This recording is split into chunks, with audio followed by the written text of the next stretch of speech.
अस्सलामुअलैकुम dear students, उम्मीद करता हूँ आप सब दोस्त खैरियत से होंगे, ठीक ठाक होंगे।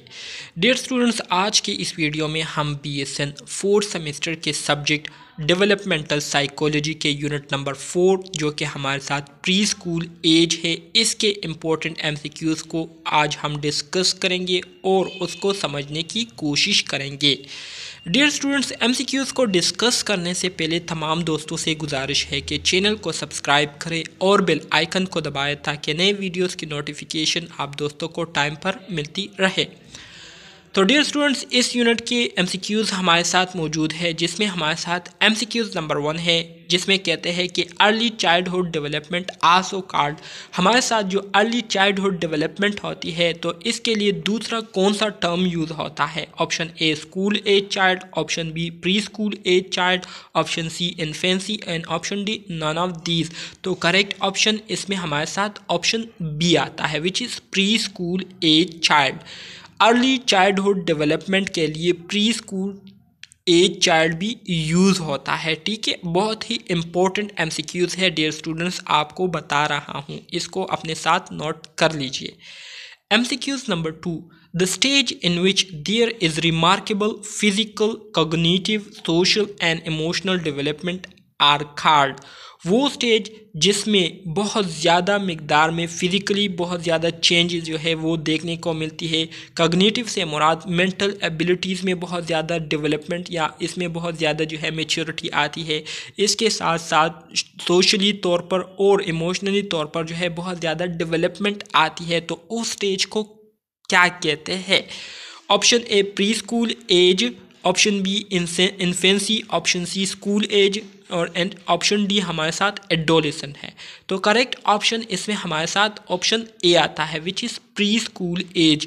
प्री स्कूल एज ये हमारे साथ वो स्टेज है जिसमें हमारे साथ जो बच्चे होते हैं तो उनके फिज़िकल, कॉग्निटिव, सोशल और इमोशनल जो कंडीशन होती है तो उसमें बहुत ज़्यादा डेवलपमेंट होती है। ठीक है। MCQs number 3, the average annual increase in height in early childhood is about।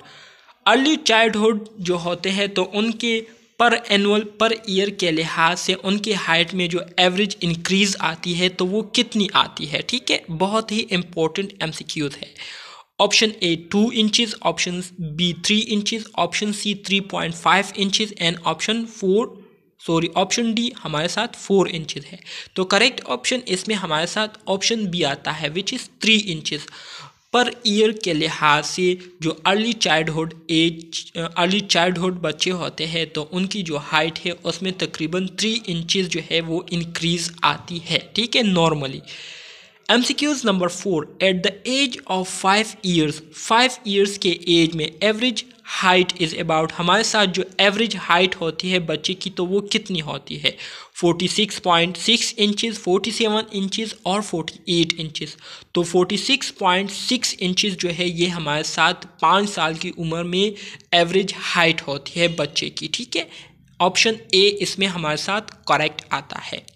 MCQs number 5, the average annual increase in weight is about. हमारे साथ नॉर्मली वेट में जो एवरेज इंक्रीज़ आती है, ठीक है, प्री स्कूल चाइल्ड बच्चों की, तो वो हमारे साथ तकरीबन 3 से लेकर 5 पाउंड तक आती है। ठीक है, 3 to 5 पाउंड जो है ये पर एनुअल जो है वेट में इंक्रीज़ आती है। MCQs number 6, at the age of 5 years, 5 साल की उम्र में girls average weight is about dash than boys weight. ठीक है, जो गर्ल्स की एवरेज वेट होती है वो कितनी होती है और बॉयज़ की कितनी होती है? गर्ल्स की जो एवरेज वेट है वो 48.5 पाउंड होती है, जबकि मेल्स की जो बॉयज़ की वेट होती है तो वो हमारे साथ 49 पाउंड्स होती है। ठीक है, तो ये हमारे साथ ऑप्शन बी जो है करेक्ट ऑप्शन इसमें आता है। MCQs number 7, primary teeth in upper jaw, the central incisor grow up at the age of. अब हमारे साथ जो प्राइमरी टीथ होते हैं अपर जा में, ठीक है, जिसे हम सेंट्रल इंसिजर्स कहते हैं, तो ये किस उम्र के दरमियान में जो है इसकी ग्रोथ होती है? तो करेक्ट ऑप्शन इसमें हमारे साथ ऑप्शन सी है, विच इज़ 7 to 12 मंथ के दरमियान जो है सेंट्रल इंसिजर्स की ग्रोथ होती है, जो कि हमारे साथ अपर जा में होते हैं। ठीक है। MCQs नंबर 8, इन अपर जा में हमारे साथ जो कैनाइन या जिसको हम कैस्पिड टीथ कहते हैं। ठीक है। तो grow up at the age of, तो ये किस उम्र में इसकी ग्रोथ होती है, तो ये 16 से लेकर 22 मंथ के दरमियान में इस कैनाइन या जिसको हम कैस्पिड टीथ कहते हैं, ठीक है, या कोस्पिड टीथ कहते हैं, तो इसकी क्या होती है, इसकी ग्रोथ होती है। ठीक है। MCQs नंबर 9 हमारे साथ मौजूद है, जिसमें कहते हैं कि इन the upper jaw the first molar teeth grow up in the age of between dash. हमारे साथ जो फर्स्ट मोलर टीथ होते हैं, ठीक है, जो कि अपर जा में होते हैं, तो ये किस उम्र के दरमियान में जो है इसकी ग्रोथ होती है, तो ये 18 से लेकर 19 मंथ के दरमियान में, 18 मंथ से लेकर 19 मंथ के दरमियान में इस मोलर टीथ की ग्रोथ होती है। ठीक है। MCQs number 10, second molar teeth fall out in the age of between dash. अब हमारे साथ जो सेकेंड मोलर टीथ है, तो ये कब गिरते हैं, ठीक है, कौन सी उम्र में ये जो है गिरते हैं खुद ब खुद, जो कि दूध के दांत होते हैं। ठीक है। तो ये हमारे साथ 10 से लेकर 12 साल की उम्र में जो है ये क्या करते हैं, ये गिरते हैं। ठीक है। MCQs number 11, endomorphy have dish. Endomorphy में क्या होता है, एंडोमॉर्फी में हमारे साथ जो एडिपोज है ये ज़्यादा होते हैं मॉलिक्यूलर टिश्यू से, मस्कुलर टिश्यू से। एडिपोज जो है ये ज़्यादा होते हैं मस्कुलर टिश्यू से। ठीक है। जबकि MCQs नंबर 12 है, कहते हैं कि मीजोमॉर्फ हैव। मीजोमॉर्फ में क्या होता है, मीजोमॉर्फ में हमारे साथ जो मस्कुलर टिश्यूज़ है वो ज़्यादा होते हैं एडिपोज टिश्यूज़ के बनिस्बत।